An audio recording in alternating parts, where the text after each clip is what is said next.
Hello students, welcome to history class 11th. Students, yesterday we have started urbanization in southern Mesopotamia, temples and kings.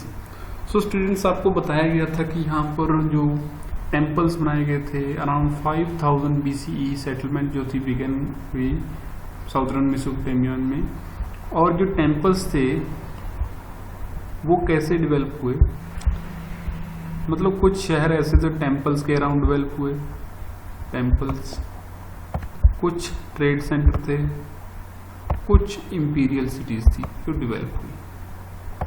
और temples कैसे होते थे, वहाँ पर कौन कौन से gods, moon god of and Inanna goddess of war, इनकी पूजा होती थी। टेम्पल्स की स्ट्रक्चर कैसा था ये आपको पढ़ा दिया गया था। उसके बाद हमने पढ़ा था कि वहाँ पर वर्शिप करते थे लोग, फोकस जो था वर्शिप पे था, बाकी चीज़ें भी वहाँ पर सेंटर ऑफ प्रोडक्शन भी थी।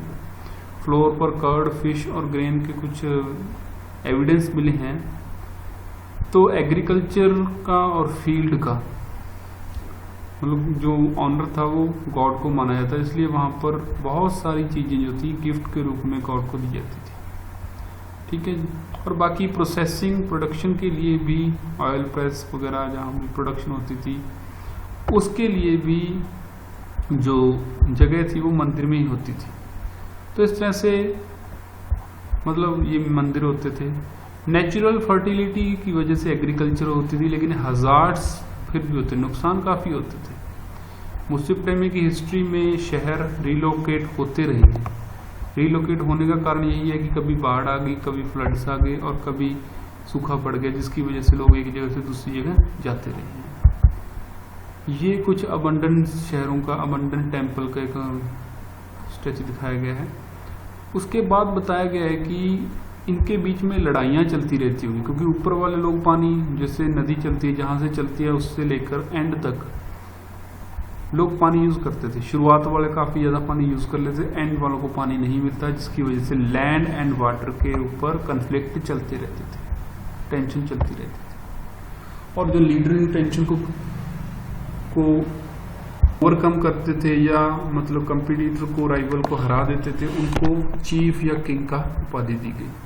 फिर वो क्या करने लगे, मंदिरों को वेल्थ वगैरह देने लगे और वो धीरे धीरे इस तरह से पावरफुल हो गए। तो अब देखिए, we can imagine a mutual reinforcing cycle of development in which leader encourage settlement of villagers close to themselves. मतलब हम इमेजिन कर सकते हैं कि उस टाइम जो सेटलमेंट्स थी वो एक दूसरे के नज़दीक क्यों थी, मतलब बड़े शहर क्यों थे, छोटे छोटे शहर क्यों नहीं थे। आज हम देखिए कहीं भी रह सकते हैं, हमारे पास पूरी सिक्योरिटी है, एक्सेसिबल है सभी जगह पहुंचना। उस टाइम नहीं था। तो उस टाइम लोगों से सपोर्ट लेने के लिए, मतलब रैपिड आर्मी कलेक्ट करने के लिए राजा जो थे, जो लीडर्स थे, वो क्या करते थे, विलेजेस को इंस्पायर करते थे कि वो क्या करें, इकट्ठे रहें और नज़दीक रहें। Beside people would be safe living close proximity to one another. एक दूसरे के अगर नज़दीक रहेंगे लोग तो ज़्यादा सिक्योरिटी रहेगी। People at Uruk, one of the earliest temple town, we find depiction of armed heroes and their victims, and careful or archaeological survey have shown that around 3000 BCE, when Uruk grew to the enormous extent to 250 hectares, मतलब Uruk शहर जो था 250 hectare तक फैला हुआ शहर था। कब? 3000 BCE में। ये इतना बड़ा था कि जो हमारी एंशियंट सिविलाइजेशन है इंडिया की, मोहनजोदारो एक शहर है उसमें, उससे लगभग दुगना बड़ा शहर था मेसोपोटामिया का उरुक शहर। तो मतलब इस तरह से लोगों को इंस्पायर करने से लोग इकट्ठे रहने लगे, जिससे क्या हुआ, इकट्ठे रहने से जो सेटलमेंट्स थी वो धीरे धीरे बड़ी हो गई। उसके बाद आता है कि पॉपुलेशन जो थी शिफ्ट होती रहती थी। Significantly, Uruk also came to have defensive wall at very early date. अब डिफेंसिव वॉल मतलब बचाव के लिए चारों तरफ दीवार बनाना शहर के। ये बहुत जल्दी उन्होंने स्टार्ट कर दी थी। Continuously the site was continuously occupied from 4200 BCE to 400 CE, यानी कि लगभग 4600 तक, यानी कि लगभग 4600 सालों तक जो उरुक शहर था वो असल में था। और 2800 के बाद से लेकर मतलब ये 250 हेक्टेयर से 400 हेक्टेयर तक फैल गया था, मतलब 250 हेक्टेयर से 400 हेक्टेयर तक वो फैल गया था। और वार कैप्टिव जो थे and local people were put to work for the temple, मतलब जो वार कैप्टिव वो होते हैं जिनको लड़ाई में बंदी बनाकर लाया जाता है, और आम लोग जो थे वो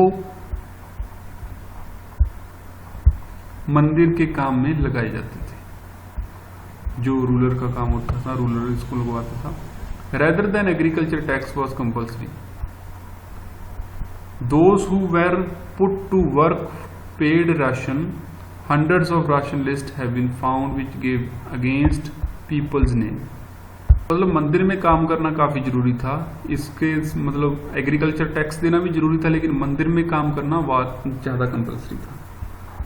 और जो यहाँ काम करते थे उनको क्या दिया जाता है, राशन दे दिया जाता था, और कुछ खाने का सामान मतलब और भी दे दिया जाता है। इसके रिगार्डिंग मतलब किसको कितना राशन दिया गया इसकी लिस्टें मिली हैं विद द पीपल जिनको मतलब राशन मिला, उनके नाम उसके आगे लिखे हुए हैं, क्वांटिटी ऑफ ग्रेन लिखिए। It has been estimated that one of the temple took 1500 men working 10 hours a day 5 years to build। मतलब कहते हैं कि इतने बड़े टेम्पल हैं कि अगर 1500 बंदा एक दिन में 10 घंटे काम करे तो टोटल इसको बनने में 5 साल लगेंगे उस time. With rulers commanding people to fetch stone और metal ores to come and make brick और lay the brick for a temple or else to go to distant country to fetch suitable materials. There were also technical advances at Uruk around 3000 BCE। मतलब ruler क्या करता था, मंदिर बनवाने के लिए लोगों को क्या करता था, फेच स्टोन, यानी कि लोगों को भेजता था स्टोन लाने के लिए, मेटल जो उसमें लगने वाला है उसके ओर्स लाने के लिए, और ब्रिक्स बनाने के लिए लोगों को लगाता था, और ब्रिक्स को सेट करके टेम्पल्स की दीवारें बनाने में भी लोगों को लगाता था। दूसरी कंट्री से सूटेबल मटेरियल लाना, और टेक्निकल एडवांसमेंट में भी ये उरुक जो था काफी आगे था। ज्यादातर ब्रॉन्ज के टूल यूज किए जाते थे वेरियस क्राफ्ट में, मतलब किसी भी तरह का क्राफ्ट होता था उसमें ज्यादातर ब्रॉन्ज के टूल यूज होते थे। Architects learn to construct the bricks columns, there being no suitable wood for bear the weight of roof of large hall। मतलब आर्किटेक्ट्स ने क्या किया था, ब्रिक्स बनाने, ब्रिक्स के कॉलम यानी कि जो खंबे बनाए जाते हैं ना, जिसको हम कहते हैं पिल्लर, ब्रिक्स कॉलम कहते हैं, जिसको हम पिल्लर कहते हैं, जो हम किसी छत को रोकने के लिए, मतलब बड़ा एरिया है बीच में कोई दीवार नहीं रखनी तो हम क्या करते हैं, पिल्लर लगा देते हैं।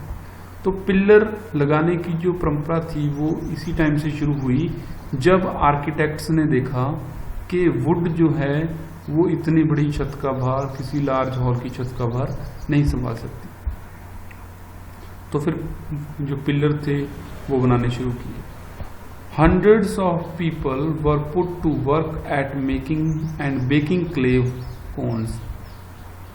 मतलब क्ले के कोन्स बनाए जाते थे, और that could be pushed into the temple walls, painting in and different colours creating the colour mosaic. अब ये कोन जो थे बनाए जाते थे, इसको मतलब कि जो जगह बनी हुई थी उसमें फंसाने के लिए, ताकि कलर अलग अलग कलर दे दिया जाता ताकि मंदिर की दीवार एक अच्छी दीवार लगे। In sculpture there were super achievement, not in easily available clay but imported clay. Sculpture यानी कि जो मूर्तियां वगैरह बनाई गई थी वो मूर्तियां बाहर से क्ले मंगवाकर बनाई जाती थी, और काफी अच्छी मूर्तियां, सुपर्ब अचीवमेंट थी ये मूर्तियां बनाने में, उनकी सुपर्ब अचीवमेंट थी। And then there was a technological landmark that we can say is appropriate to urban economy. The potter's wheel. In the long run, the wheel enabled the potter workshop to mass production of similar pot at a time. अब देखिए technology कैसे आई थी। उस time की technology यही थी कि Potter ने क्या किया था, व्हील डेवलप कर लिया था अपना, और उससे क्या था, वो जल्दी जल्दी अपने जो बर्तन था वो बनाने शुरू कर गया था। सेम साइज के बर्तन एक टाइम पे काफ़ी बना सकते थे। ठीक है जी, तो ये बच्चों आपने करना है, उसके बाद हम नेक्स्ट करेंगे।